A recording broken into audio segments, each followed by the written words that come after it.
We have the FDA, the IRS, the EPA, FEMA, and many others, functioning autonomously and unchecked with the full force of the federal government. It's a government of, by, and for the bureaucrat. It really is a government that's out of control and that threatens our liberties every day. There's a concern right now that the FDA has been influenced by Big Pharma in such a way that they're going to remove from the marketplace all of the new dietary ingredients that were introduced after October 15, 1994. They've also tried to institute maximum dose levels so that dietary supplements sold above a certain dose level will only be available by prescription. The FDA uses its power to censor and disallow truthful claims about the value of nutritional supplements. The dietary supplement industry is under siege by the FDA. Drug lobbyists do not want the American public to have access to low-cost, totally safe nutritional supplements that compete with pharmaceuticals. The FDA uses Gestapo-like tactics when it decides to take action against a dietary supplement company or a food company. We have 100,000 armed federal agents, many of them working for the Food and Drug Administration, and we see that those agents are engaging in behaviors that are reprehensible. They started walking around, they drew their guns, and I'm like, why are you drawing guns? The raid on Rossum involved no less than 5 government agencies. In the past 3 years, there have been at least 8 government raids across the U.S. involving raw dairy. The U.S. Food Safety and Modernization Act would give the FDA more money to hire agents and begin arresting small organic gardeners, raw dairy farmers, people who provide food to local farmers markets. Are we going to be forced to consume GMOs and chemically laced food and milk with recombinant bovine growth hormone? Are we going to have to eat animals with antibiotics? And the answer is you already are. You could be violating laws you don't even know exist. We need to plan a march on FDA headquarters with a list of all our demands. Bureaucrats effectively taking control of the way in which we choose to manage our own health. The FDA is obviously following drug company instructions. And that's really the basic problem that we have here in America. If they implement all the power they already have, we will live in a food fascism world. It's almost guerrilla tactics. It's very threatening and coercive and intimidates.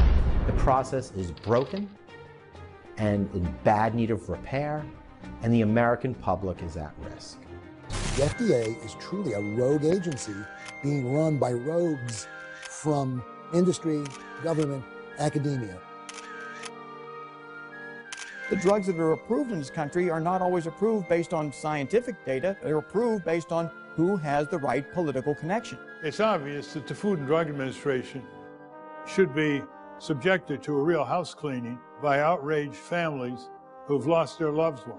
There are many drugs that the Food and Drug Administration has approved that are unsafe, at least too unsafe for the FDA's own medical reviewers to agree that they should be on the market. Rather than have confidence that a drug approved by the FDA is safe and effective, we now have to wait for millions of people to take it and to see what kind of reactions they have in the real world. Vioxx has killed at least 60,000 Americans. Increase in heart attack risk was over 500%. And yet the drug company making Vioxx covered that information up. Where there's criminal activity by executives of drug companies, they frequently get away with paying a fine and have no major disruption of their enterprise. They're spending $6 million a day on lobbyists in Washington, D.C. alone. FDA receives 40% of their budget from drug companies. They're hired guns, and they're out there serving the best interests of the company. They do not represent the American public. The FDA, in my opinion, has probably killed more Americans in this country than all the wars that the U.S. has ever fought combined. How can it possibly be that a branch or a division of this government is not beholden to the Constitution? This is a government of tyranny.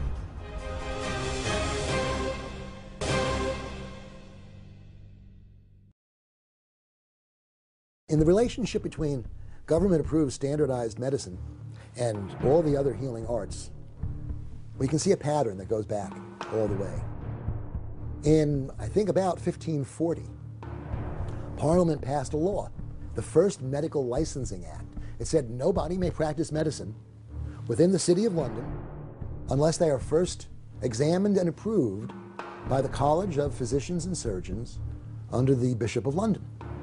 And of course, once that law was passed, the College of Physicians and Surgeons immediately started harassing all the other healers in the community.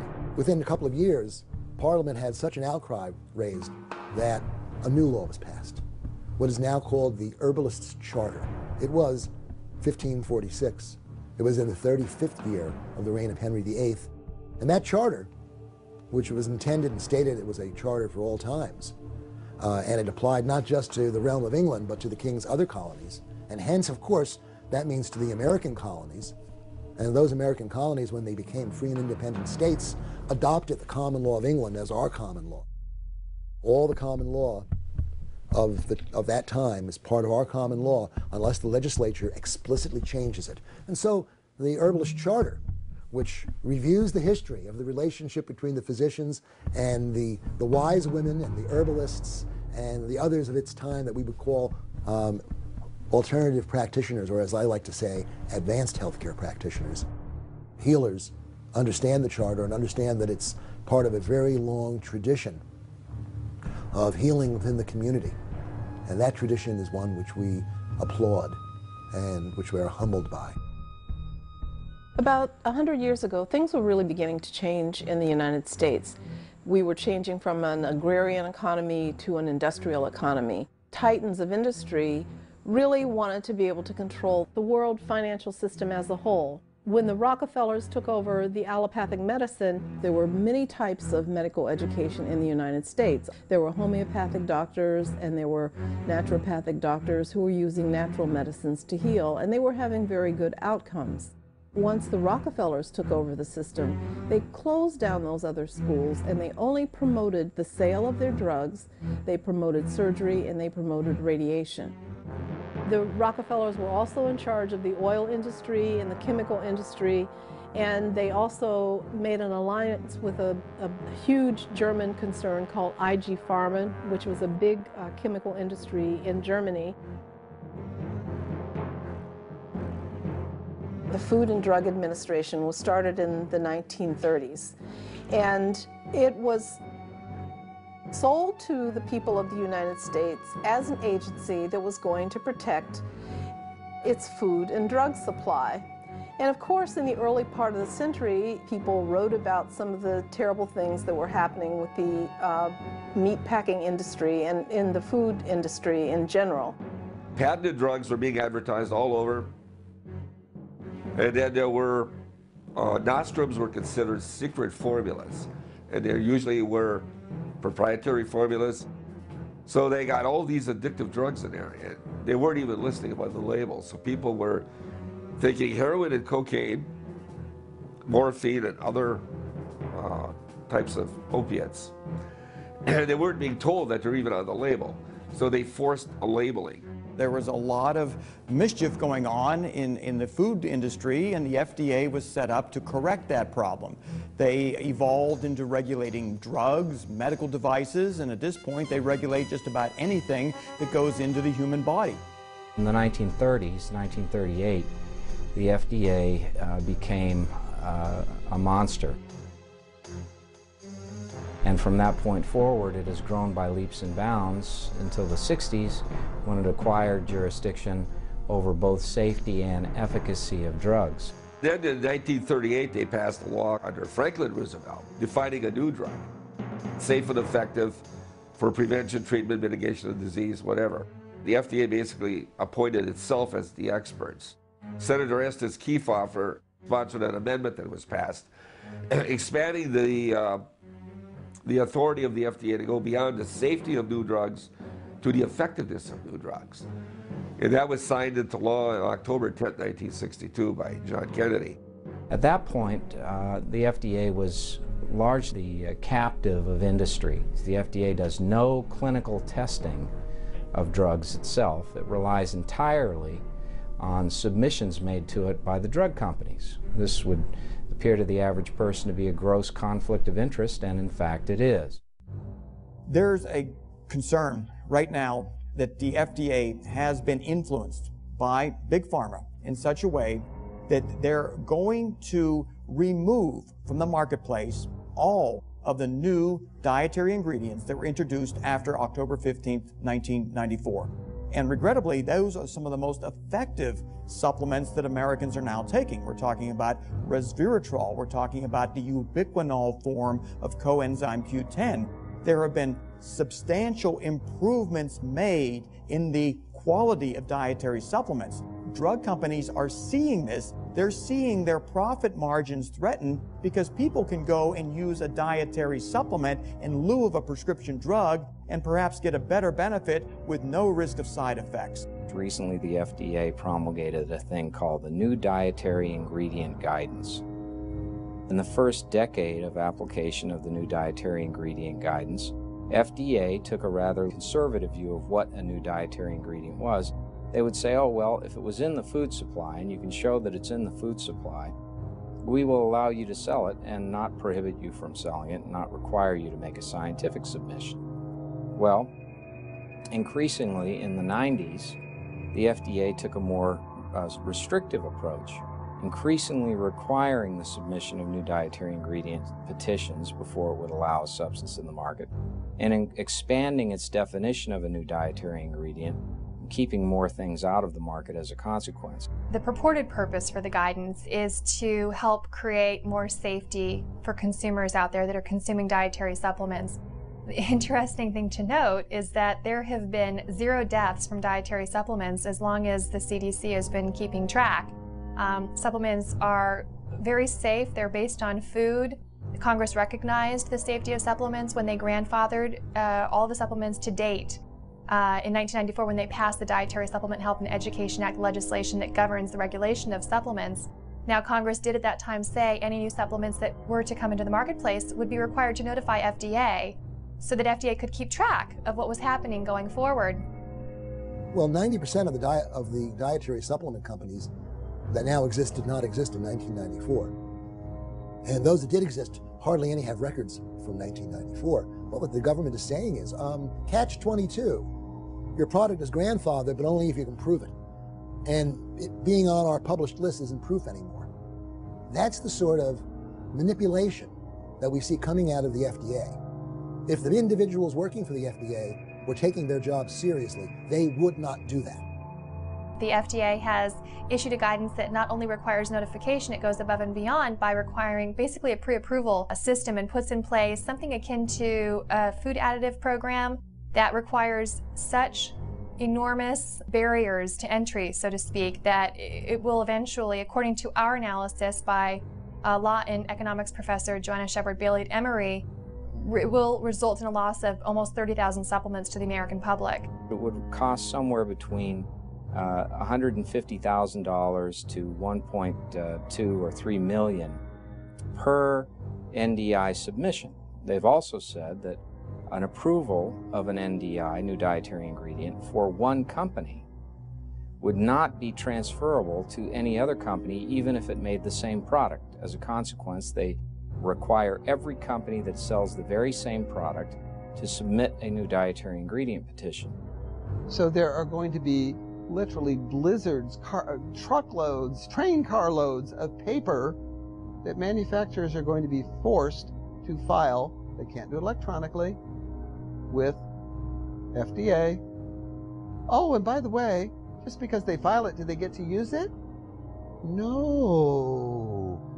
This idea of notifying FDA has been perverted into an approval process. And they did all this on purpose. It ain't making the product safer. They were safe to begin with. All they did is, it's just pure harassment, economic harassment against the dietary supplement industry. The only purpose of that is to try to push them out of business just to make room for a total monopoly of patented drugs. The American public will be at the total mercy of the pharmaceutical industry. If they want a drug that will inhibit certain cancer processes like curcumin does, they'll have to rely, unfortunately, not on a natural, low-cost, safe compound like curcumin. They'll have to go with an expensive pharmaceutical.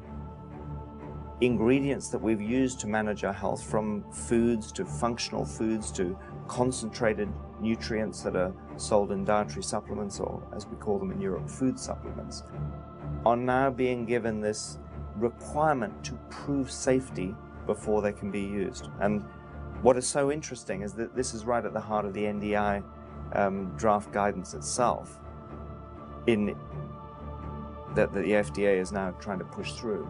Congress passed the Dietary Supplement Health and Education Act. Now, that legislation basically stated that dietary supplements were to be treated as food and not drugs. And FDA was directed to create some guidelines around that new dietary ingredient notification process. But FDA sat on their heels and waited. It's been 17 years. And FDA is just now coming out with this draft guidance. And FDA has gone very far above and beyond congressional intent in the draft guidance. The agency has had a long-term bias that was identified by Congress in the DSHEA legislative history, and there is quite a bit of congressional testimony about the bias. And the whole aim of the agency has been to restrict the access of consumers to those products and to limit what can be said about them. The FDA tried to circumvent it. They didn't like the idea that supplement companies were now able to inform the public about peer-reviewed research documenting safety and efficacy of nutritional supplements. So you see, this rule is calculated by the agency to have a devastating effect, to be another weapon in their arsenal to take down the dietary supplement industry. It is cleverly masked with a public safety rationale. In point of fact, the rule doesn't operate to protect public safety. So you've got 3 times as much regulations for dietary supplements as you have for pharmaceutical drugs. Senators Hatch and Harkin both explained to the FDA that this guidance goes well above and beyond congressional intent. It creates a pre-approval system that Congress did not intend, and they asked FDA to halt the process, sit down with interested parties to discuss all of our concerns. The FDA denied that request. They declined to cooperate. Now, the consumers have been made aware of this, at least the vitamin consumers who are significant. They are contacting Congress, they're protesting this. There's a chance that the FDA will not succeed. It's an interesting approach that the FDA used, creating a guidance instead of a rule, because it doesn't provide standing for any of us to pursue legal proceedings against the FDA. It's, I think, a very strong strategic ploy on their part. They're trying to keep this out of the courts because in many of the situations and sections of the guidance, they just don't have a leg to stand on. Now, a few years ago, FDA inspectors, they went around and they told everybody, you got to call all these products dietary supplements. It gives FDA jurisdiction to impose its dietary supplement good manufacturing practices on the manufacturer of that product. There's one thing that people don't know if you read the Dietary Supplement Health Education Act, is that a dietary supplement doesn't fall under that act unless you label it as a dietary supplement. Whereas you had the option of not putting that on there and leaving it under the food GMP, which is very easy to follow because it's been in effect for over half a century and it's a no-brainer. Why should we be required to go through an additional major hurdle when in fact the Dietary Supplement Health and Education Act, for which millions of American consumers fought so hard to get, basically doesn't require an additional regulatory burden for those products that are already safe and effective? Fear that the dietary supplement industry has is that if the FDA is given the power to restrict Americans' access to natural new ingredients. These are ingredients that people are ingesting as part of their diet for the most part. And then when a company extracts that and puts it into a capsule or a powder, the FDA wants to come in and say, well, now you've got to prove to us that that's safe and effective, even though there's no evidence that it's not safe and effective.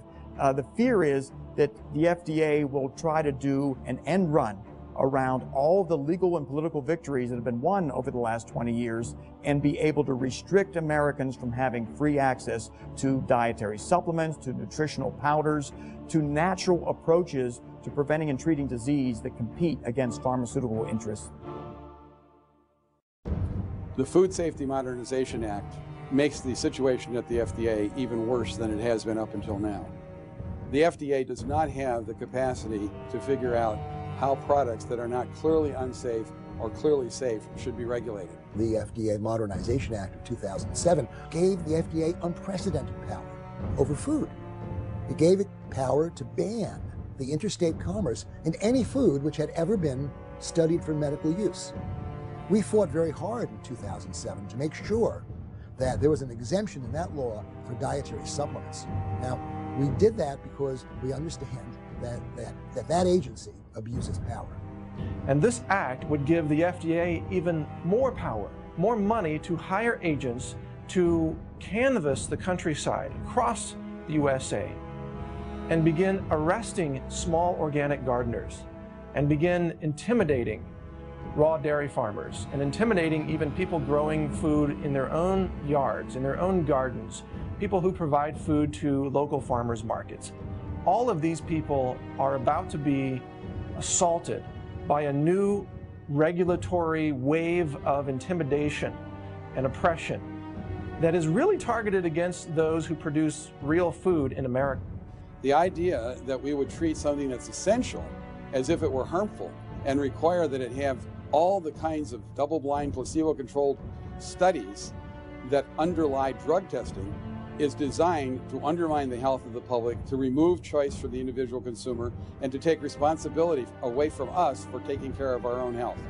So I think there's a tremendous movement now across the country called a local food sovereignty movement, where people are tired of the FDA and the USDA and EPA covering up for the criminality of our industrial for-profit food system and basically pretending that it's the little people, it's the small farmer, it's the small rancher, it's the small grocer, it's the small restaurant that's causing the problem. And what they're going to do with that authority is what they've done with all the authority they've had up until now. And that is to argue that every product that comes on the market should be assumed to be an unsafe product until the people manufacturing that product prove that the product is in fact safe. That's a good standard for something that's intrinsically harmful, like a drug or even a food additive.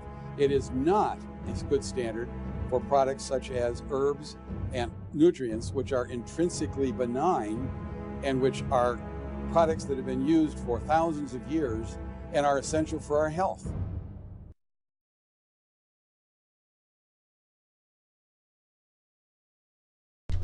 This is a government of tyranny. It is a government where the parties that under the Constitution are supposed to have, the branches of the government, that are supposed to have exclusive legislative, executive, and judicial power, have delegated those powers to unelected individuals who are not restricted in their actions by any serious limitation in statutory law or the Constitution itself.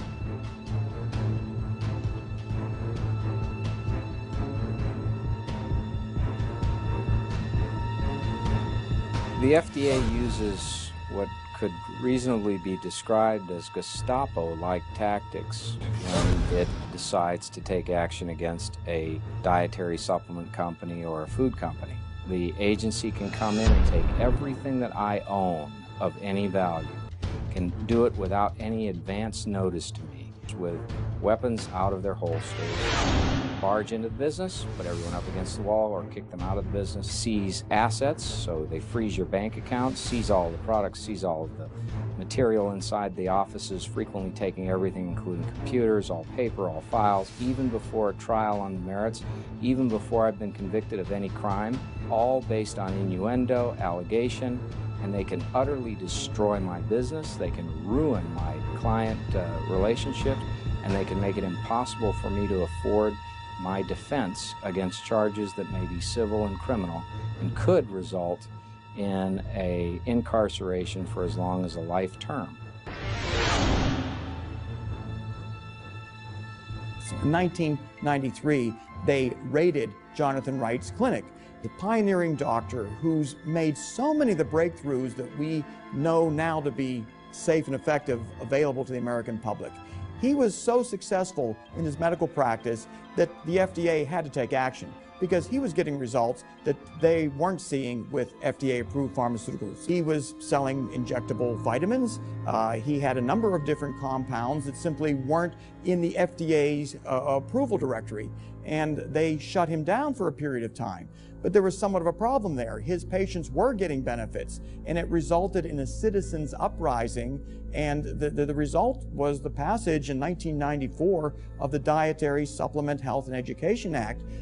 It wasn't just Jonathan Wright, but it was almost like the straw that broke the camel's back. We arrived at the clinic, my wife and myself. She's a nurse and she's our clinic general manager, and it was surrounded by cops. We thought that something terrible had happened, some murderer had got inside or something, and they were guarding the place. And it turns out that agents from the FDA had herded all of our clinic employees into the waiting room and were holding them there. Our receptionist reported that just before 9 a.m., the locked doors of the clinic had all been kicked open, and men had been running in with guns, yelling, "Raid, raid," and had presented her with a gun no less than 4 feet from her face. They had presented a warrant, which they gave me. And if it hadn't been such a, what we call it, unusual situation, I think we would have all laughed, because the warrant said that they were there to seize our B-complex vitamins for intravenous injection, and vitamin B12, and some herbal preparations. They never hurt anybody, neither before or after, but that's what they were there to seize. If you have the misfortune of thinking that you can tell the truth about a dietary supplement's effects, therapeutic effects, you will likely have a rude awakening. First, you'll receive a warning letter. The United States Attorney will then go into a federal court having acquired information frequently from a clandestine, non-public investigation by the FDA Office of Criminal Investigations. Then that information goes to a judge. They tell the judge that you're a threat to public health. They present an affidavit from an FDA inspector that says that you're selling a substance that is an unapproved new drug, maybe nothing more than vitamin C. He issues a warrant. It's usually a search warrant and a seizure warrant. One of the principal outrages occurred in the early 1930s.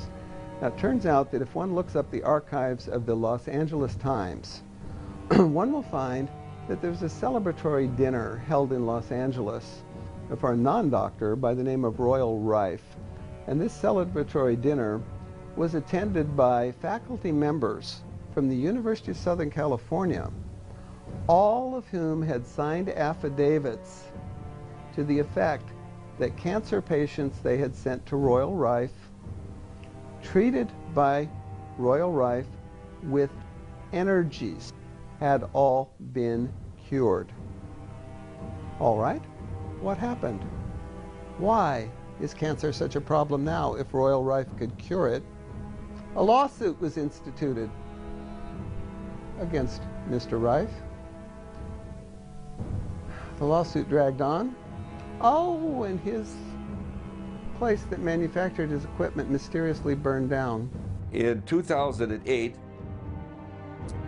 they had a very long inspection at my office, and that was, it lasted like 3.5 days. This is a small office here, right here in West Dallas.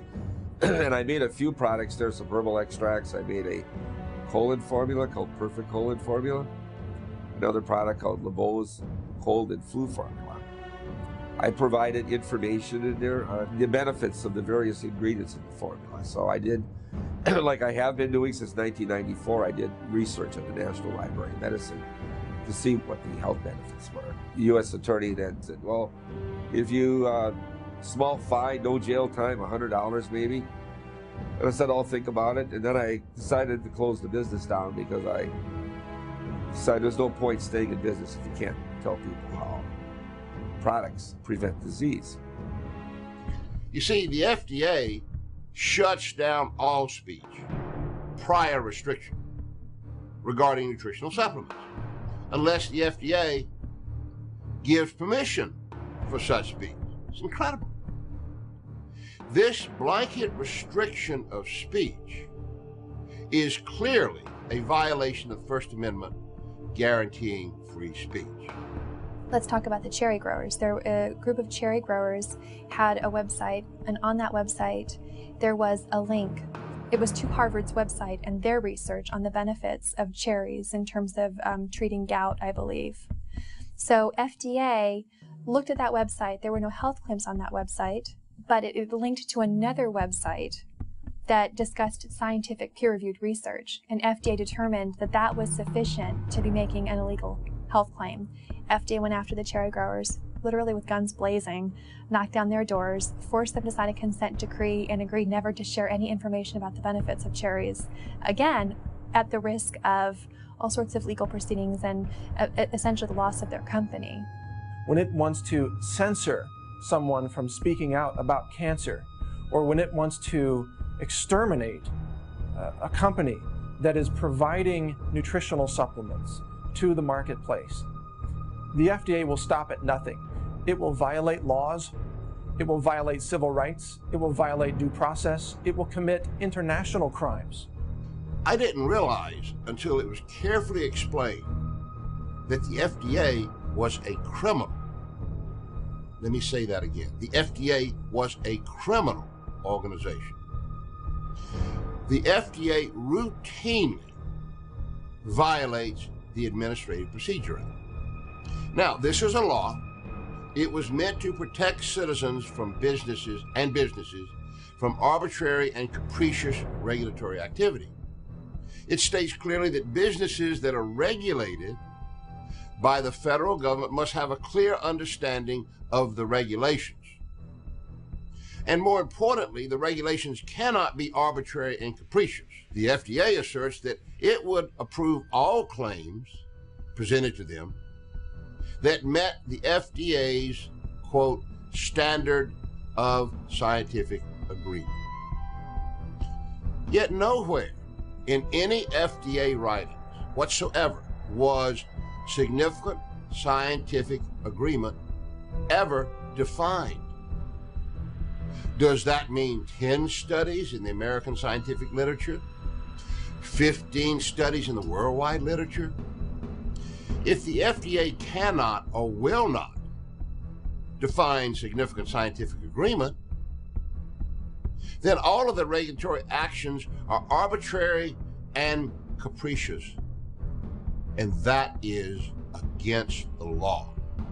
If you're involved in alternative medicine, if you're involved simply in producing a healthier, more natural food, FDA doesn't always like that because the processed food companies, they don't want the competition. FDA will respond by literally sending in armed officers to raid the makers of healthy, natural products who don't have the wherewithal to defend themselves. The major milk producers, dairy producers, lobbied the Food and Drug Administration to rid the marketplace of an emerging new competitive threat from organic farmers. And to eliminate this threat, they did what many, many large companies do. They unleashed their K Street lawyers on the regulatory agencies and on Capitol Hill.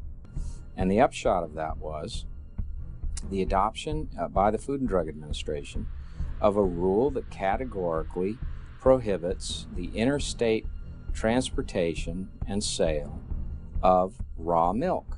Now, it doesn't apply upon proof that the raw milk in question has unsafe levels of pathogens. It applies regardless of the safety of the raw milk. It applies to any shipment of raw milk in interstate commerce. What the heck is going on over there? Do police have nothing better to do in LA than raid organic food stores? Well, the Los Angeles Times broke this story, and what's shocking about this story is that police officers are going into this grocery store it's a co-op organic raw food store, guns drawn. And we put this up on Survive and Thrive TV, and it's basically created a firestorm on the internet. People are really, really shocked that the police and the district attorney don't have anything better to do but to harass local cooperatives, engaging in sharing food. That the agency has become much more draconian in defense of these economic interests from the large dairies. What they have done is they've had a national, systematic campaign of enforcement going after raw milk producers, coordinating with state officials, and doing these raids. And this approach is being used all across the United States. So the FDA maliciously is actively working against the idea that we should have access to really healthy foods so that we could become healthy human beings. The Food and Drug Administration has been quick to go after the producers of pomegranates, of cherries, of any product that is in any way associated with a therapeutic effect. In the case of pomegranates, pomegranate juice, antioxidants in pomegranates are associated with various positive health effects. Pom Wonderful, makers of the pomegranate products in the United States, principal maker, communicates that information to American consumers, and the FDA and the Federal Trade Commission become involved. And the Federal Trade Commission goes after them for deceptive advertising, hopes to destroy them because they had the audacity to communicate to the American public the potential health effects of pomegranate juice.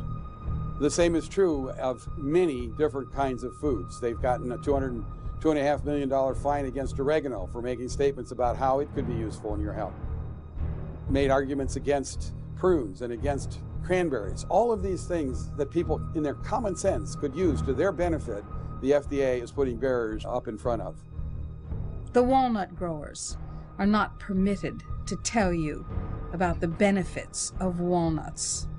The people who manufacture nutrients are not permitted to tell you what the nutrients do in a clear and unambiguous and truthful method. They ban absolutely the right to make treatment claims for any non-drug product, and in this way they keep people largely ignorant at the point of sale so that they are dependent upon drugs as their only means of achieving a therapeutic outcome, even though the overwhelming scientific literature supports the conclusion that food fundamentally influences our health and influences our ability to overcome disease.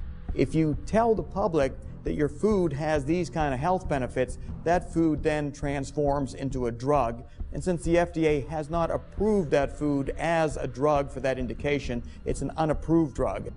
The FDA doesn't want you to know that foods like oranges and celery have anti-cancer elements, or that you could drink raw broccoli juice and actually prevent breast cancer tumors or prostate cancer tumors, especially if you combined it with other nutrients.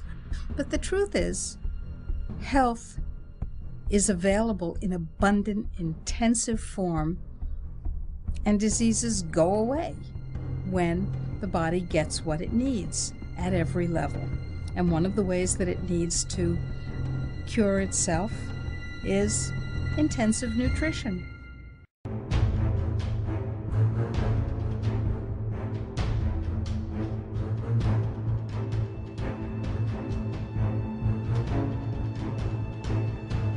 Health and food freedom and justice are not just local issues and national issues, they're truly international issues. We are facing challenges locally, nationally, and worldwide to our health and food freedom. We need to understand where the challenges are coming from. And they're coming from the same sources. And so we have on the international level, for example, Codex Alimentarius. That's Latin for the World Food Code. The World Food Code arose originally from the Napoleonic Code for the part of it that dealt with food trade.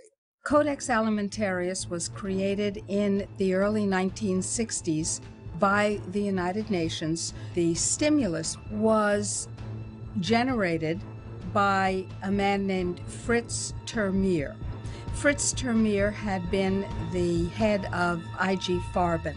The directors of IG Farben went to jail after the Germans lost World War II for crimes against humanity. Fritz Termeer, for example, created Auschwitz, both the death camp and the slave labor camp. Fritz Termeer was involved in the selling of humans for vile experiments and in a variety of unthinkable, inhuman activities. Fritz Termeer, after he was released from prison, called together pharmaceutical executives whom he had worked with, and they asked the United Nations to take over the world's food supply as a way of moving their world domination agenda forward. The United Nations said, "What a good idea." Codex's mandate is to promote world food trade and promote safety of that food. Oftentimes, what is written in the law books and what's really happening are not the same. Instead, we have an agency which is now controlled by the worst of the crony corporatist interests. The worst case scenario for Codex Alimentarius, if it were to be implemented in the United States, would be for the almost complete suppression of vitamin mineral supplements in this country. That is, all of the high potency, all of the great variety of dietary supplements that we see would be no longer on the market. Instead, what you would see is just more low potency vitamins, Fred Flintstone kind of vitamins, nothing that would really help a person. In terms of the FDA's involvement, is what are they doing on the international stage? And of course, within the food environment, the Codex Alimentarius, the International Food Code, is basically the particular forum that the FDA gets its chance to have input into systems that govern the way in which food will be controlled and the trade in food will be managed and how the consumers of foods will be protected. What has interested me over the years in attending Codex meetings is the FDA is one of the major controllers of policy. Whatever the United States wants, pretty much Codex goes along with. And what does the United States want? The United States wants what Big Agra, Big Chema, Big Pharma, Big Biotech, and Big Medica want. The average typical Codex delegate, that they seem to be the unwitting tools of those who have another agenda, which is to push GMO crops on us, to poison us with melamine, to poison our foods, our meats with ractopamine, let alone fluoride and all the other poisons in our environment, and they accumulate in the human body. And so who's protecting us from that? Codex is supposed to do that, but in effect what they're doing is giving a free pass to a lot of the industry to push these poisons through. People who reside in Europe and frankly other countries in the world where pharmaceutical interests have had so much power that they're able to restrict the potencies of dietary supplements down to levels that are so low that the supplement no longer has any efficacy. What Americans have free access to are not available to Europeans.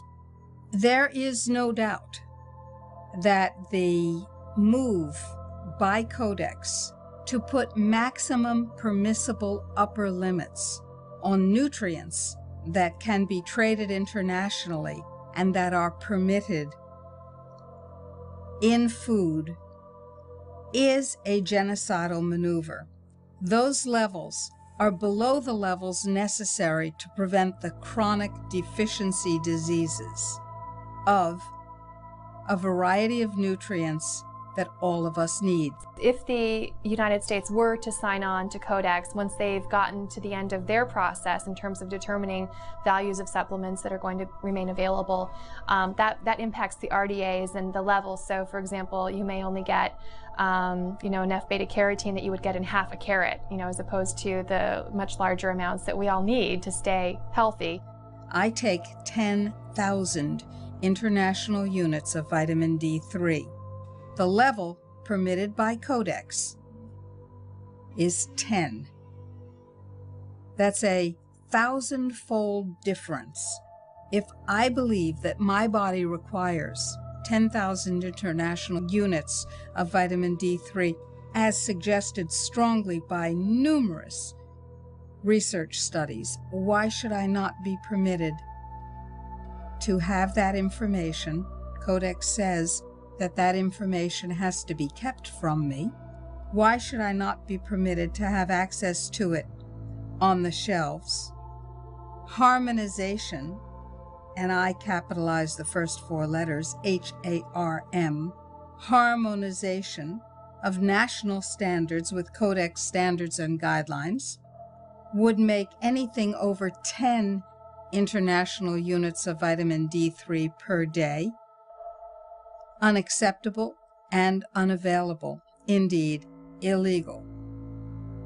Daily reference amounts can very easily turn into upper limits in dietary supplements, and we see that threat. In every instance except one, the daily reference amount for the nutrient is less than the amount you need to avoid the deficiency disease. You need, if you're a woman, 1¼ grams of calcium a day to avoid osteoporosis. Reference amount, 1 gram, just below what's needed to avoid being ill. Except for one so-called nutrient, fluoride, which of course is a toxin, a neurotoxin, and a mind control drug. Fluoride, 4 grams, it's okay. The FDA has been quietly agreeing with Europe. For many Americans, this will come as quite a shock because they can go onto the FDA website and say, look, we understand that there are a lot of concerns about Codex, but don't you worry, we would never impose it in terms of our national trade. We would only have to impose it when we were to comply with WTO rules on international trade. Now, the United States government declared in the Federal Register on October 11th, 1994, that it would harmonize with international standards, even those not yet promulgated. So Codex, even if it hadn't finished its work, would become the standard for all standards in the United States. Codex itself, the Codex Alimentarius Commission, in its own strategic planning statement, they put out these booklets, and they've had 2 or 3 versions by now. They even mention that Codex, multiple times they mention that Codex will be applied at the national and international level.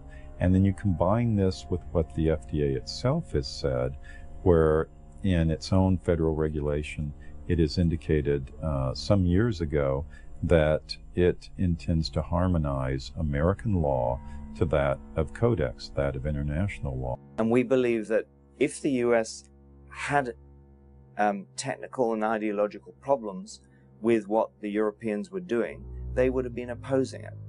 But they're not. And what then becomes even more interesting is to say, well, where is the collusion occurring?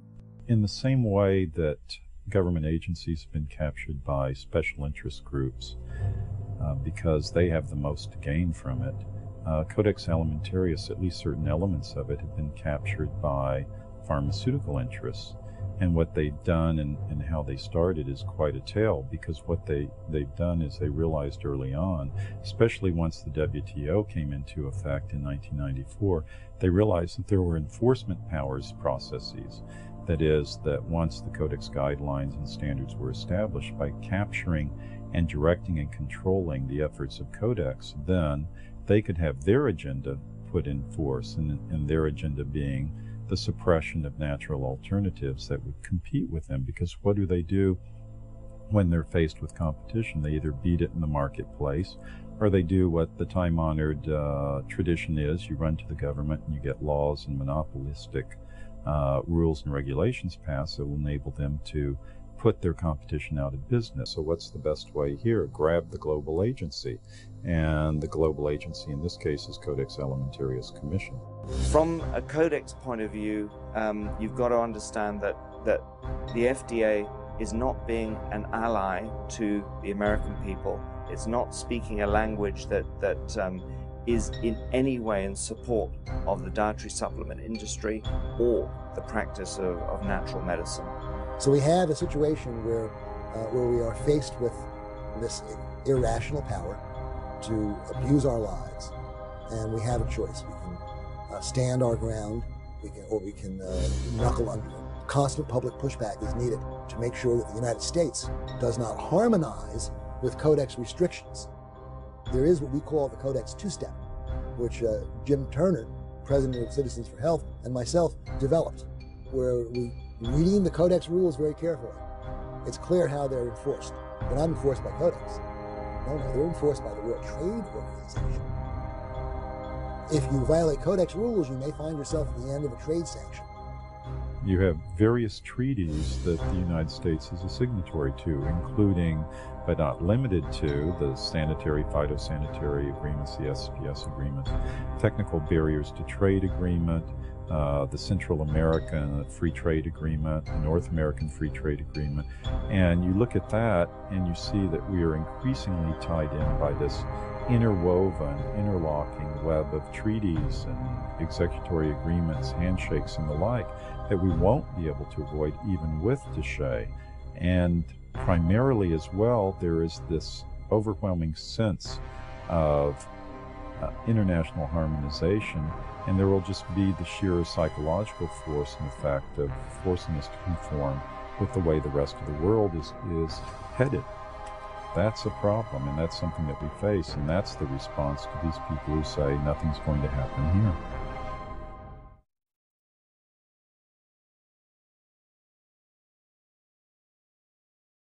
Genetically modified organisms, GMOs, pose unparalleled threats. Nothing like them has ever existed in the entire course of life on this planet. The campaign of ignorance that is currently being waged by the FDA is so insidious that the FDA actively opposes the honest labeling of genetically modified foods. Every single independent study conducted on the impact of genetically modified food shows that it damages organs, it causes infertility, it causes immune system failure, it causes holes in the GI tract, it causes multiple organ system failure when it's eaten, it causes a variety of changes, some of which we can't even guess at, as new proteins are coded for by the altered DNA that we've never seen before. We are playing with genetic fire. The FDA came out with its infamous policy stating that genetically engineered foods are substantially equivalent to non-genetically engineered foods. The person in charge of labeling policy at that time was Michael Taylor, who had previously worked as an attorney and lobbyist for Monsanto. After Taylor left the FDA in the early 90s, he went back to Monsanto and then came back to the FDA. The reason why we have 170 million acres of genetically engineered corn and soybeans and cotton and canola oil and sugar beets in the United States is because it doesn't have to be labeled. The GMO standards are being passed at the Codex level because, frankly, through lies. They're telling them that they're safe crops, that they're safe food products. They don't need to be labeled. We've been fighting for years to get mandatory labeling of GMO foods. We almost succeeded.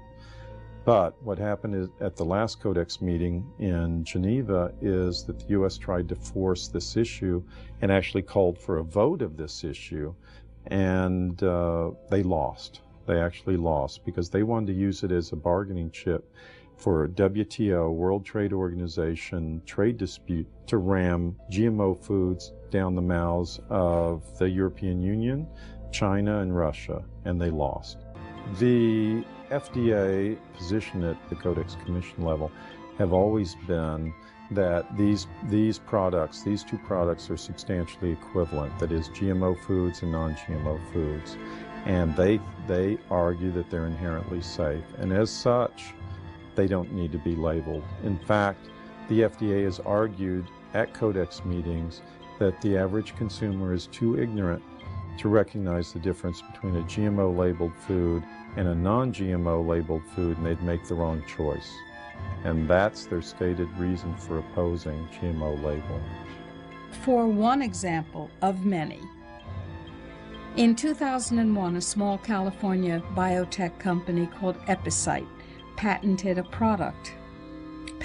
a gene, which causes both men and women who eat it, in the form of any product, to produce antibodies to sperm. If the men eat the Epicite gene, they produce antibodies to their own sperm, rendering them irreversibly sterile.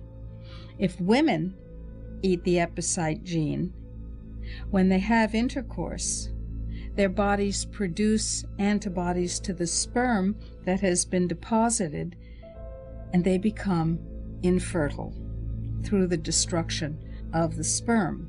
Now, DuPont and Monsanto formed a joint venture, purchased the Epicite firm, and, quote, commercialized the Epicite gene. Do you want to know if the food that you're eating contains the Epicite gene? Sure you do. How about the food that your children are eating, or your grandchildren? Sure you do. But the FDA, the Fraud and Death Administration, has made sure that under current laws, it is illegal for you to have that information.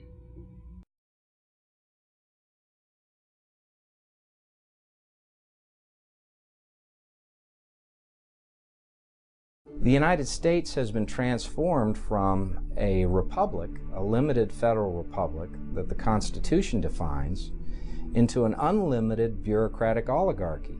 What is perhaps most extraordinary about the U.S. Food and Drug Administration is that whatever it says is accepted as gospel by the conventional media and the conventional medical industry. FDA receives 40% of their budget from drug companies, and it's been this process where slowly but surely drug companies have gotten their hooks into FDA deeper and deeper. You have whistleblowers and you have former FDA staff members and employees who have come out and said that it's understood that FDA works for drug companies, they work for device companies, they work for the companies who pay their paychecks. But it's even worse than that. The FDA also stacks its panels, its advisory panels, with people who have strong financial ties to the drug companies themselves.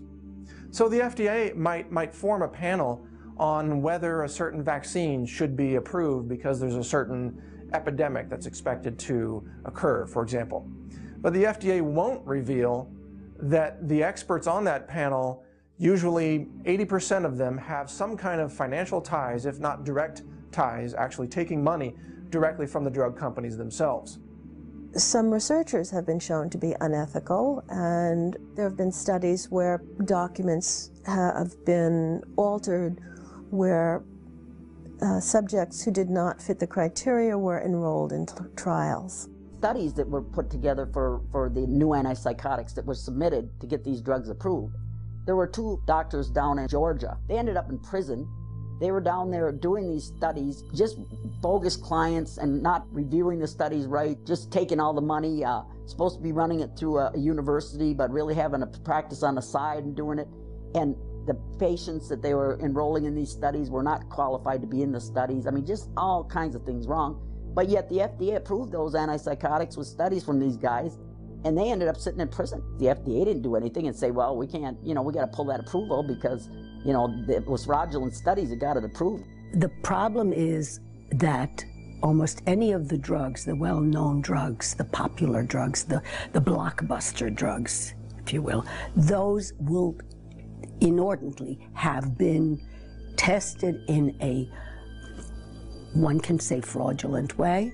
In this little game of Monopoly where you spend $900 million and you get a new drug approval, and then the public becomes the 4th stage of testing. We find out whether in a few years so many people are dying that it has to be pulled off the market.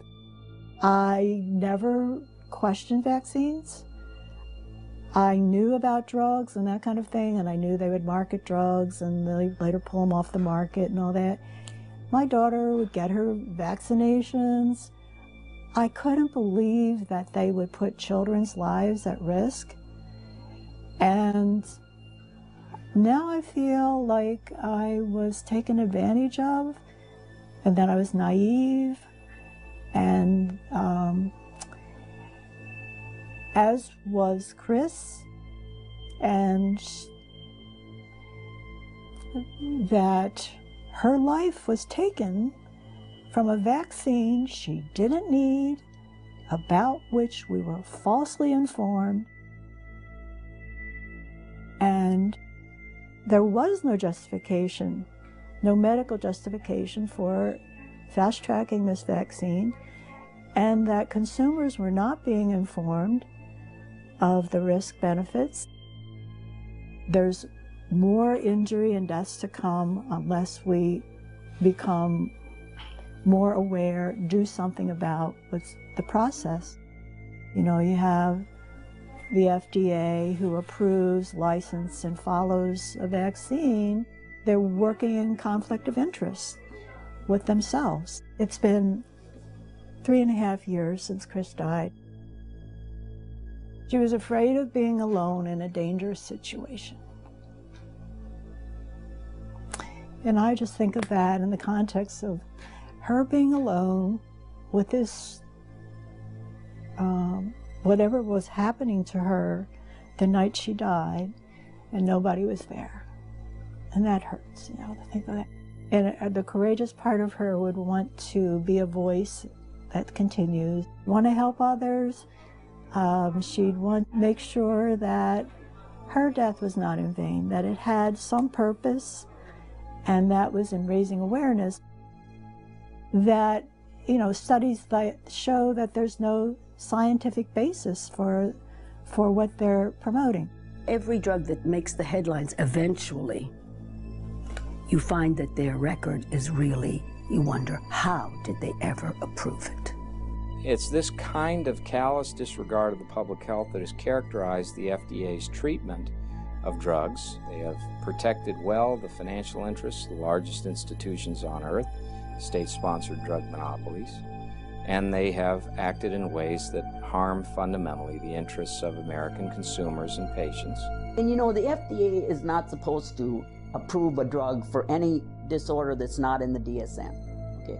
In the DSM, there is no disorder of bipolar, pediatric bipolar in the DSM. But yet, it finally approved, I think it was Risperdal in 2006 or 2007, for children.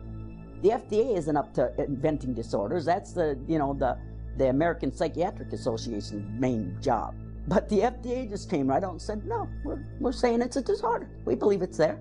Paul Offit, who holds a patent for a rotavirus vaccine, was permitted to sit on a committee making a decision on whether or not to approve the rotavirus vaccine, in spite of the fact that it causes encephalitis and pneumonia, often terminal, in infants who are vaccinated with the rotavirus vaccine.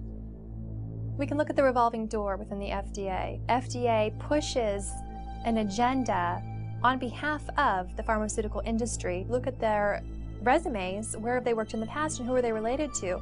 There is a huge relationship between FDA and pharmaceutical industry and pharmaceutical interests. FDA advisory committees that are the precursors for whether the FDA, on receiving their recommendation, is going to approve or disapprove a drug or a medical device. And you're right, the FDA keeps saying they can't find enough qualified people, so they have to take them from industry, and so they give them waivers. The FDA uses this as a cover story so that when it approves a drug, it can say, well, this was recommended by our advisory panel. The FDA is composed of smart people, but they're smart people with a conflict of interest.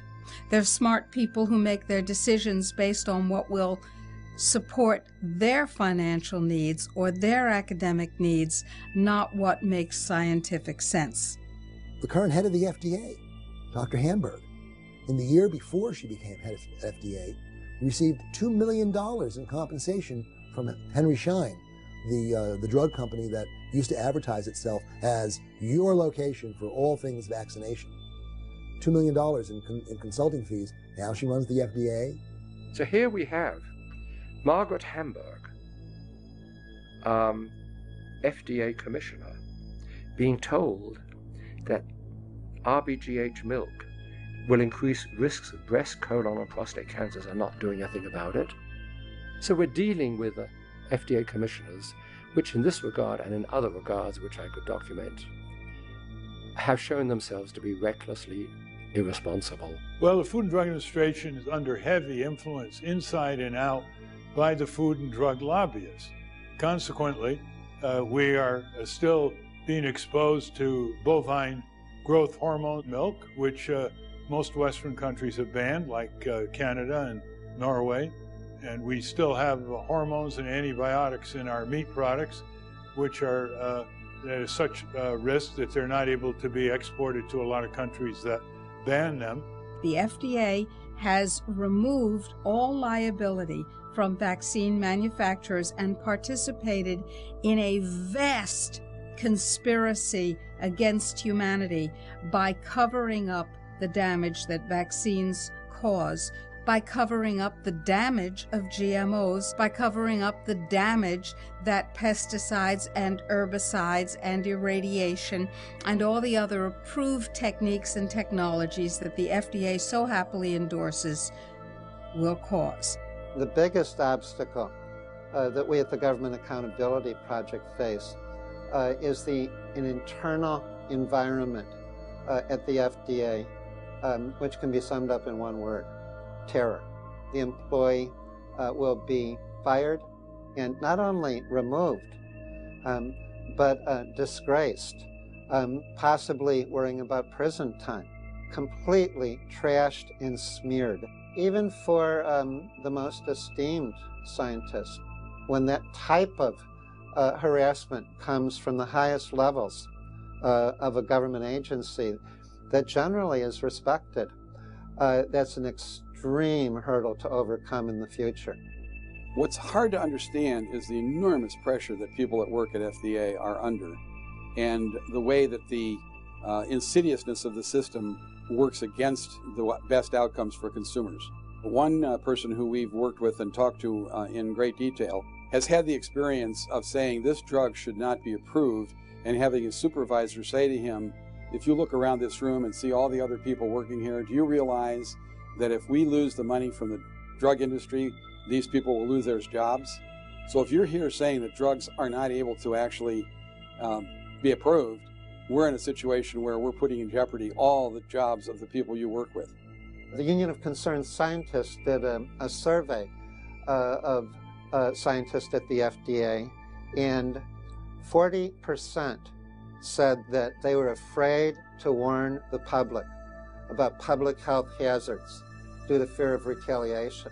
The FDA's deputy director of the Office of Drug Safety, David Graham, has repeatedly stated that there's this undue influence, that essentially he who pays the piper calls the tune.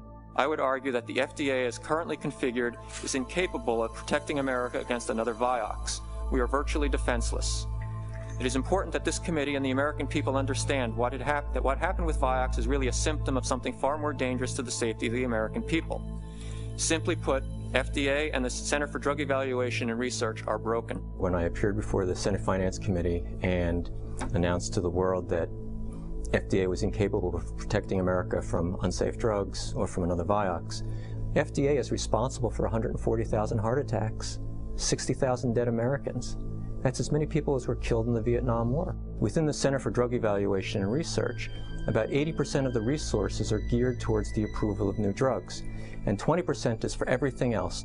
Drug safety is about 5%. Congress has created that structure by PDUFA, the Prescription Drug User Fee Act, by which drug companies pay money to FDA so that FDA will review and approve its drugs. For industry, every day that a drug is held up from being marketed, in their minds, that's another $1 to $2 million of profit that they're being denied.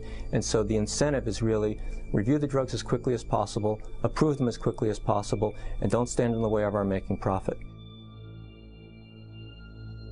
When Dr. Graham challenged this atrocity from our government's friendly fire against trusting citizens, he got what I call the SS tactic.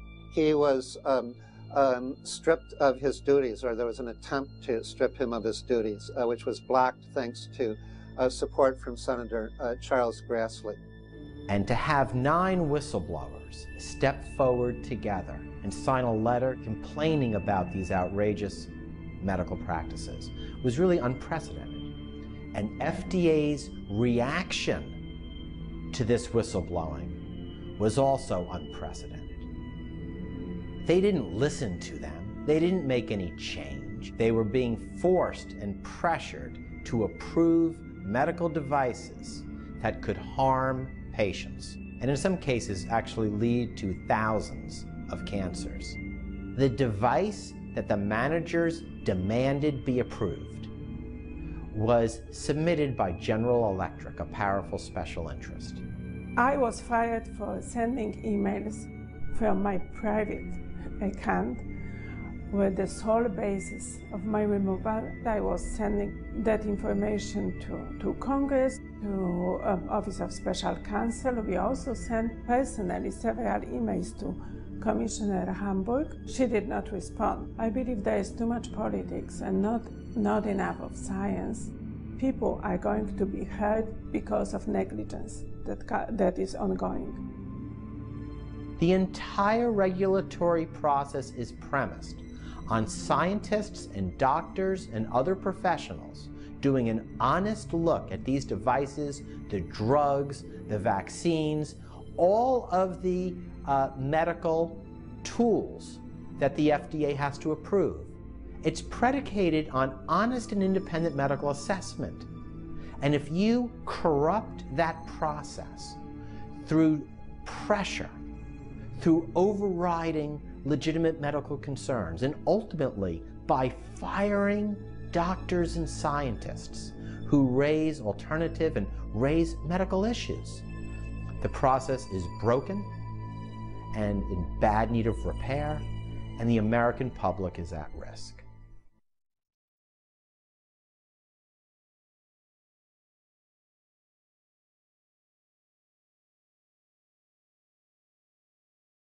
Every profit-seeking or power-seeking institution that is created in opposition to something else eventually begins to create the very thing that it claims to oppose in order for it to survive. And we see this in the pharmaceutical industry. It needs sickness and disease in order to survive. Keeping people sick is indeed a profitable business, and it's something that should be avoided.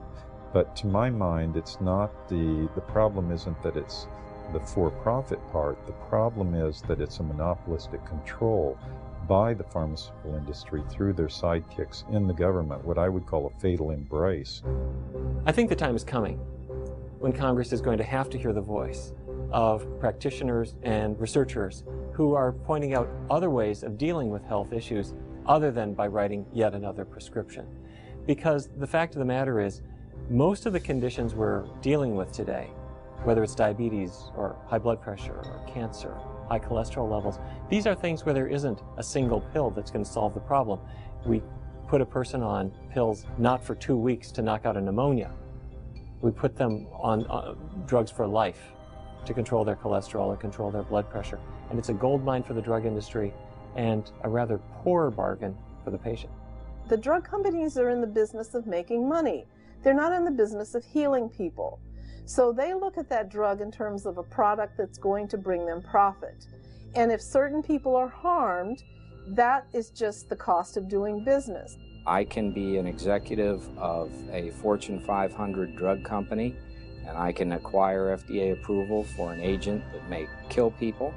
I can know that there are going to be a certain number of people who will die from this drug. I can introduce it into the market, have those people die. I can never have to answer personally for that decision, even if I violate federal law, even if I commit fraud, even if I violate the rules of the agency. I can still count on the FDA not to hurt my company. I can still count on the FDA to accept a small pittance of the profits that I make from my products in order to continue to do business. Unlike any other industry in the United States, pharmaceutical companies can literally get away with murder Pharmaceutical companies maintain control of the data collected in the clinical trials. They conceal the harm by not publishing the cases where there were bad events, whether it's deaths or heart attacks. Whatever is an adverse event, which means a risk for anyone taking the drug, they cover it up as if it didn't happen. They don't publish it. So what has happened over the last several decades is that the pharmaceutical industry in particular has become the #1 cause of disease and death in America by poisoning people, essentially, with its toxic chemicals, by weakening people's immune systems and weakening their liver, weakening their neurological functions so that they become future revenue-generating patients. About half of all of the drugs that are approved for public distribution are quietly recalled within about 5 years because they're too dangerous. Vioxx has killed at least 60,000 Americans. It caused about 130,000 excess cases of heart attack and strokes. It's one of the most lethal drugs ever approved because it was used by so many people. The FDA commissioner, looking at his medical reviewers, refused to remove that drug from the market. Then FDA Commissioner Lester Crawford stood by Merck and defended that drug. He also believed that the drug was appropriate for use in pediatric rheumatoid arthritis patients. So he approved it for kids. The total sales of Vioxx over its period of time it was allowed on the market was over $11 billion. And they had to pay the federal government a $950 million fine. They've paid out about $4 billion in settlements to the victims of Vioxx. But the company is way ahead of the game in their fraudulent marketing of Vioxx.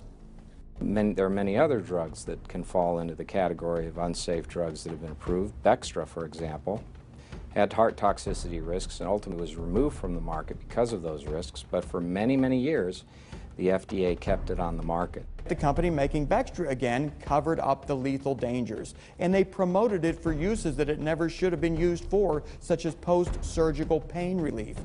Statin drugs have been approved despite the fact that at the time the FDA convened its medical panel, review panel on the statin drugs, the panel at first refused to approve the drug. Well, the unfortunate reality of the drugs is that they block production of an essential energy enzyme, coenzyme Q10, which can lead to heart failure. So here we have, again, a situation where a drug has been approved to lower your risk of heart abnormalities, but in the end can contribute to heart fatalities. Kaytic. It is a drug used as an antibiotic. There's plenty of other antibiotics out there, but Kaytic, that one caused severe liver damage. FDA had a hint that there was liver damage before the approval, but they approved it anyway. What's really frightening is the clinical study that was done to validate the safety of Kaytic never occurred. It was done at a clinical research facility that was closed at the time that the alleged study was conducted. But Kaytic did get approved, and as a result, it killed a lot of people, destroyed their livers, necessitated liver transplants, thereby ruining people's lives. It was something that never should have been allowed on the market, eventually was withdrawn, but it never should have been approved in the first place. There's one drug, tracelol. Tracelol was used during heart surgery to prevent some bleeding, to control bleeding. And when they finally found that tracelol killed about 1,000 people per month, the drug company actually went to a very famous Harvard professor and tried to drown him in money to schmooze things over. Well, the man was so disgusted with that approach, he went public, and tracelol was taken off the market all over the world. But guess what? Only in the US, the FDA issued a warning. Well, how could we interfere with drug company profits? Tracelol's withdrawal was delayed for 2 years because the company did everything possible to keep it on the market. They were charging $1,000 per injection. They wanted as many people to be on this drug for as long as possible so they could continue making outrageous profits.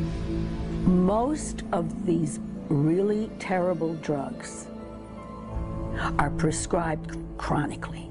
They're tested 6 weeks, but they're taken year after year, and that's buildup.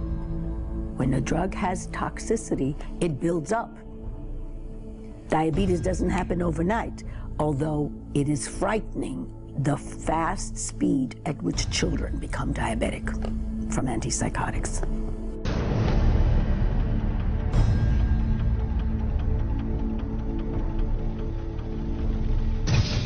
There are several psychotic drugs or antipsychotic drugs that the FDA keeps on the market, despite increased risks of suicidality and despite a substantial amount of evidence of birth defects associated with them. And there's Paxil, Zoloft, Fexor. These drugs and many others that are like them that are serotonin reuptake inhibitors have been shown to lack efficacy. The British health authorities banned the substance for children and for young adults. And in the United States, instead, the best that could be done was a black box warning, so that here in our country, we still make these drugs available to youth and increase the risk of suicidality as a result. If they had honestly told, GlaxoSmithKline had told parents, say, that what we now know, that taking Paxil is 8 times more likely to cause somebody to commit suicide than taking a sugar pill in the clinical trials, which they knew before the drug was even approved.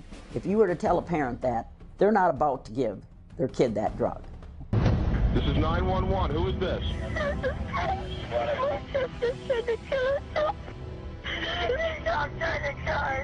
Where is your sister? What is she trying to do? Take pills?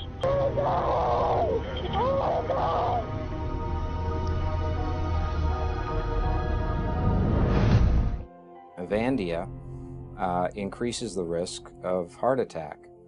And as a general heart toxin, it has been condemned in the peer-reviewed scientific literature. Despite that fact, FDA's own scientific review panel held it to be a heart toxin. Commissioner Hamburg decided that she would keep it on the market, available to those who are currently using it for precisely those people who are at the greatest risk of a heart attack or other heart abnormality arising from the drug. Accutane. That was an acne drug that was supposed to be given only in the most severe cases of acne because it was known it had side effects. It caused severe birth defects. They denied that it caused people to commit suicide, but it did. But they were able to keep the warning off of that for many, many years. One congressman, Bart Stupik from Michigan, his son committed suicide at 17. Now these are kids, they weren't diagnosed with depression, they weren't diagnosed with any mental disorder, and they take this acne drug and they commit suicide. And so the drug companies know this, but the FDA knows it too. When one of the producers of fractionated blood products intended for hemophiliacs realized that their product would kill people because it was contaminated with HIV, you would expect that Baxter would have destroyed the product. They didn't. With the encouragement of the FDA, they sold the product in Europe to hemophiliacs there and infected children with HIV. This company positively, absolutely knew that they had a medication that was infected with the AIDS virus. They took the product off the market in the U.S. and then they dumped it in France, Europe, Asia, and Latin America. So they made a huge profit. By the way, Joe, government officials in France that allowed that to happen actually had to go to prison for it. In America, not one corporate executive for this company has been indicted or even criminally investigated by our Justice Department. Why not? And if you've ever wondered why a terminally ill cancer patient is given lots of chemotherapy almost up until the point that they're dying or dead, it's because the economic incentive is there to continue putting chemotherapy into cancer patients who have no chance whatsoever of benefiting from it. In each and every case when we tried to recruit a mainstream oncologist, the question they asked us is, what is your chemotherapy bonus structure? I was unaware of this back in the year 2000. I asked them, well, what do you mean by that? They said, well, our pay is based on how much chemotherapy we prescribe. That's where our profit center is. And if we don't have a strong chemotherapy reimbursement incentive, we'll find a cancer center that will give us a strong chemotherapy bonus.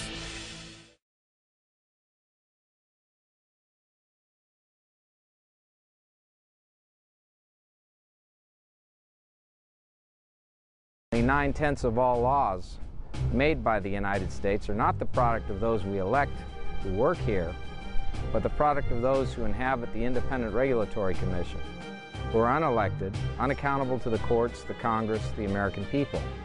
It's interesting that in the Declaration of Independence, they listed the acts of tyranny by King George III. It was stated that King George has created a multitude of new offices and sent swarms of officers to harass our people and eat out their substance. Now I ask you, what is the difference between King George and what he was doing to the citizens of this country and what the U.S. regulatory agencies are doing to them today? And the correct answer to that question is there is no difference. The system is so broken that it can't be repaired. It can be pressed. It can be shaped by serious amounts of pushback. But ultimately, if we're going to protect our lives and our health, we have to completely redo the system. Right now, the regulated industries, food and drugs, totally control the regulatory process. Just as Mahatma Gandhi walked to the ocean to pan for his own salt to violate the British Crown's salt monopoly, so we need to grow organic food, bring raw milk across state lines for our own use and for the use of those who want it, demand the right to trade in natural products. Well, the question always arises what to do. Should we write our congressman about the transgressions of the FDA? Of course. Make some noise. The only thing I believe that will save this country is for the executive and the legislative branches of government that have power, use that power to dismantle or strictly eliminate the illegal activities of these regulatory agencies. We're not going to solve the problem by incremental reforms. The system is too corrupt from top to bottom. We're going to have a mass uprising, hopefully mainly nonviolent, of the citizens of this country. I think we're going to have allies all over the world when we do this. We're going to have a second American Revolution because we do not have a democracy. And the type of authoritarian system that we're living under right now is not just a threat to our economic livelihood. This is a threat to our lives, a threat to our children, our grandchildren. This is a threat to human civilization and the fragile web of life on Earth. It's a matter of life and death. It is the rule rather than the exception that abuses take place. And that's why we're killing our country. That's why our country is in such dire straits. And we won't be able to save this nation unless these scoundrels are eliminated and unless people come into office to replace them who are dedicated to serving this country more than they are in serving themselves. When we call Congress, we have a couple 100,000 grassroots activists, when they call Congress and talk about these issues, they need to be well informed and understand what it is that they're talking about. So the most important thing that people can do is educate themselves, get the facts straight, and get in touch with those that really can help to push our agenda in Congress and otherwise. And one of you? Two of you? No. Millions of you? Yes. How do we get millions of you? Because you send out the action item to your friends. Click, click, click. We call it riding the freedom mouse. And when the globalists, when the regulators, when the industrialists are faced with that kind of pushback, they step back every time. Simply pointing out the illegality and the tyranny of the actions of these regulatory agencies affects nothing. We need to put pressure on our elected officials in Congress and in the White House to put restraints upon these regulatory agencies. That's the only thing that will save us. Citizens, even if they don't know this, we have the ability to pass our own laws. In large numbers of municipalities and counties, we have the ability to fire these corrupt politicians. It's called recall. These things are happening. It's not a question of whether we're debating about whether people have sold the country down the river in order to benefit themselves. They have done it. And we're seeing a situation in which reform right now is really essential. Well, now there's a series of bills that would literally change health and food freedom and justice in this country. It's important to remember that there are people in Congress who are willing to challenge the FDA. The public has got to keep their congressmen reminded. They have to remind their congressmen that they're not going to tolerate legislation being passed or FDA rules being put into effect that deny them access to their dietary supplements. It's an ongoing battle. It just doesn't stop with one victory. Basically, you have legislation by default. To downsize the government, the Administrative Procedures Act needs to be amended so that the final application of any new regulation needs to be actually approved by an actual vote of Congress. What we need is a regulatory system where the drug manufacturers are penalized both in terms of fines and in terms of responsible people going to jail.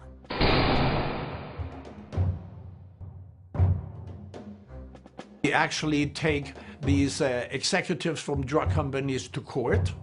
We actually require that new drugs are more effective than older drugs. And when we have some nutritional factors that play a key role in the prevention of diseases, the government should step in and finance research. The movement needs to get better organized. The FDA, they got teams.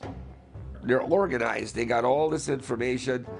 And everyone else is disorganized because they're isolated here and there, and they don't communicate. There's no central battle to plan a counterattack against this.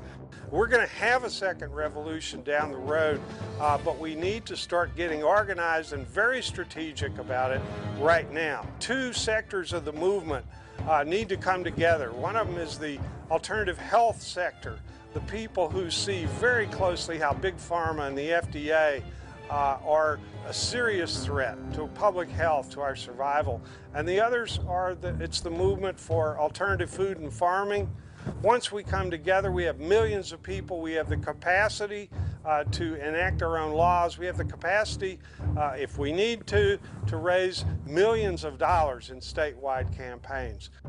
Consumers have to let their voice be heard so that the hundreds of billions of dollars that the drug companies earn every single year does not allow them to perpetuate a monopoly on the healthcare system. I'm a lawyer, I'm used to the courtroom, and to be able to win a case because thousands of people lend and show public support is just one of the best feelings. I mean, that is making this system work, and we need help. We all need to come together and increase our ranks because we really need to build an army. Just going to Congress, we're not even getting results. We need to confront our oppressors directly and then get the attention of the national news media. But, you know, this has to be well organized. When we think carefully and when we stand their process on its head and use it to our advantage, we prevail. Here we are today with the greatest threat coming not from foreign foes, but from domestic ones, but who are actually filling the elected offices of the United States government and also the unelected ones. So it is our duty to reassert our sovereignty, to take back the power and the ability that we once had to ensure that those rights are protected once again. Our country was founded to protect the Constitution and the Bill of Rights. They didn't give them the mechanism to where a president and a Congress can merely pass a law that is more powerful than the Bill of Rights or the Constitution? No. They said you had to jump through hoops. You have to amend the Constitution to change it, which we all know is probably a 10-year process at the most. They wanted to make it difficult to do that.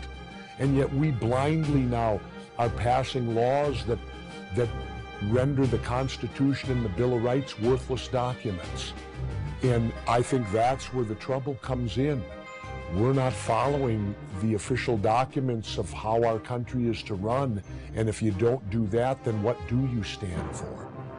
There's really only one answer. Why do you sell your government away? Why do you sell the rights of people away? Why do you abandon this country? Well, you do it because you're a traitor.